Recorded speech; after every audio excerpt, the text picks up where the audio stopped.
I just prayed. I said, Lord, if anyone in that building, it's time that you're going to be taking them. They don't know you, Lord. Just, Lord, let them give their heart to you, Lord. And it kind of was a sadness on my soul that a lot of people are going to die here. At that point, I just had a sense for the lost. And I pray that you will use my life in whatever way your name is glorified. Mike Anson was a New York City firefighter on September 11th, 2001. Today, he's our guest on this episode of GPS, God, People, Stories. He's going to share about his experience and how it changed him. I'm Jim Kirkland. And I'm Phil Fleischman. Jim, you just mentioned how Mike's experiences changed him. 9/11 changed a lot of people, myself included. How so?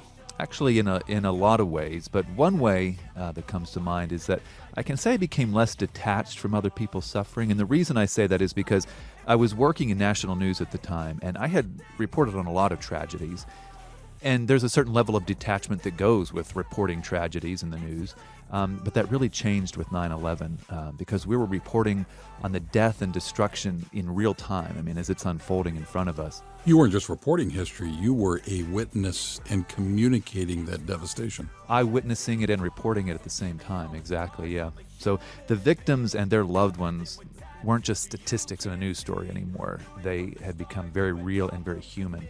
And our news bureau, by the way, was just up the road from the Pentagon. So I saw the devastation there in person, traveled to Ground Zero and saw that in person.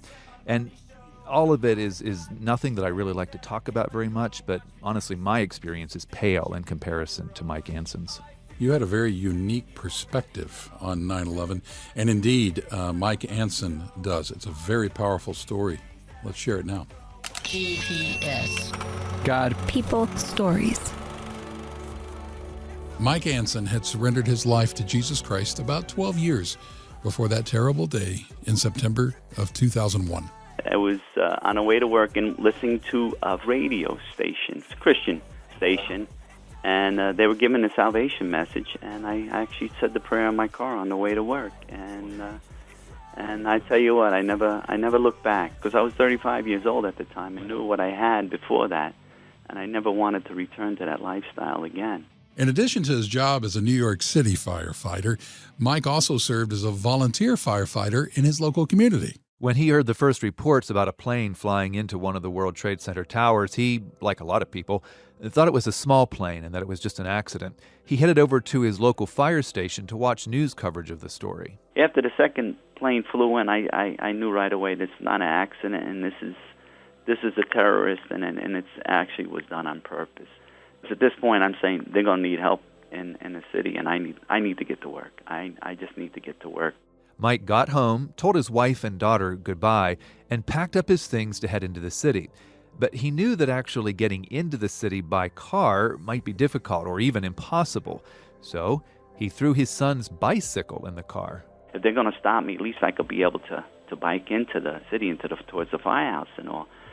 So I was making placards and cards that if I had to park the car to the side of the parkway, I would just put a sign in, I'm a firefighter, so that at least they may not ticket my car or anything. As it turned out, Mike didn't need his son's bike. The roads into the city had virtually no traffic on them, and his firefighter ID got him through all the police blockades. I got into the firehouse with probably the quickest time I ever got to the firehouse.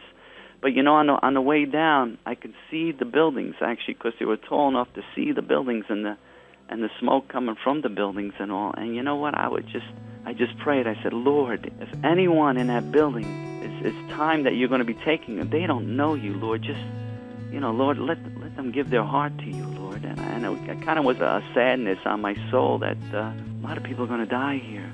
At that point, it just had a sense for the lost. And I pray that you will use my life in whatever way your name is glorified. In addition to praying for those who would die, Mike was also anxious to help those who would survive.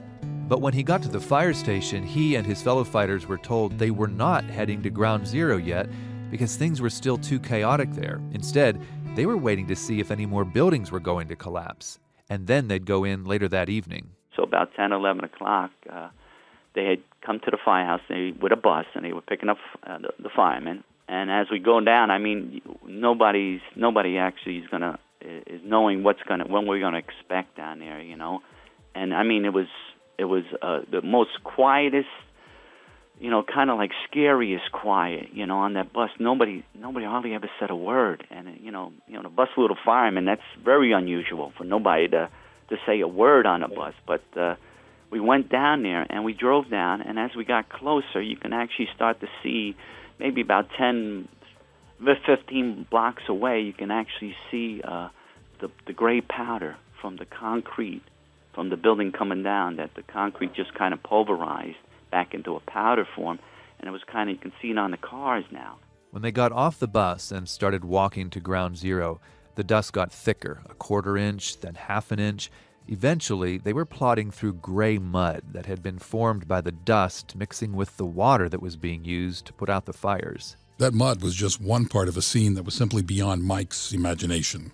You're talking about a 6-block radius of buildings that just came down, and just one big heap and everything. And I mean, the smoke is still coming because it's deep-seated fire in the pile and all. And they just said, go down and let's see what we can do. So we started to go in voids.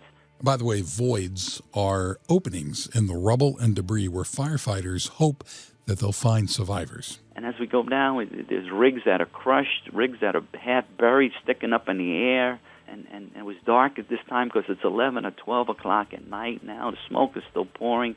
We're still going in trying to get whatever we can of life. Hopefully somebody that we can pull out is living, but it was nobody. So now they had the heavy equipment operators coming in, and they had to get that to start to pull away the rigs and everything else so we can get into the void, so we can search for life and all. But it was more of dead bodies that were just pulling out. And it was getting very depressing down there, you know. How could it not get depressing? Thousands of people had been killed, and Mike and his fellow firefighters were digging through the rubble that buried their remains. Mike began asking God why, and even feeling abandoned by him. But that changed early the next morning. Volunteers had begun helping the firemen, bringing them blankets and food and water. It was more of a situation there where the Lord was telling me, I didn't leave you. I'm still here with you, and I'm still God. I'm still God controlling everything in a world of sin, but I'm still here loving you and giving you peace and comfort in it all. And to see the volunteers, bringing more food and the nurses there, and I realized that God was there, that He was bringing these people to, working through them to helping us, and just they're volunteering and putting their life in danger as much as we did, and they don't even going to get paid for it. We're getting paid for this, and they're giving a snack, and I mean, you could see that even though the smile on their face was a smile to try to build us encouragement, but you could see in their eyes that what they felt is what we were feeling, God used those volunteers to give Mike hope in a very dark time. I started to pray. I just prayed, Lord, help us. Just help us out here. We need you. We need you bad. And I knew it was going to be a long haul. This was not going to be just a day thing. It was going to be many times that we were out to go down there. But I felt His presence there, and I seen the presence through His volunteers. 9/11 changed a lot of people's lives in a lot of different ways.